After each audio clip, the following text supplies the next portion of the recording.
Hello and welcome everyone. In today's video, I will show you how to turn off post notifications on X, formerly Twitter.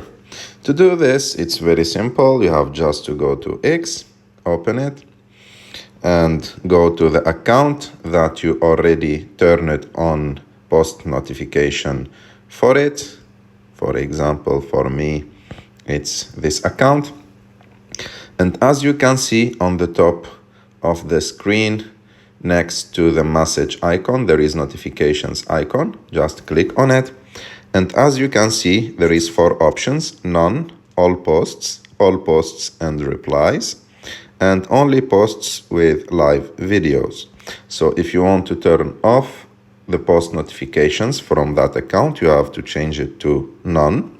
And like that, you will not receive post notifications from that account.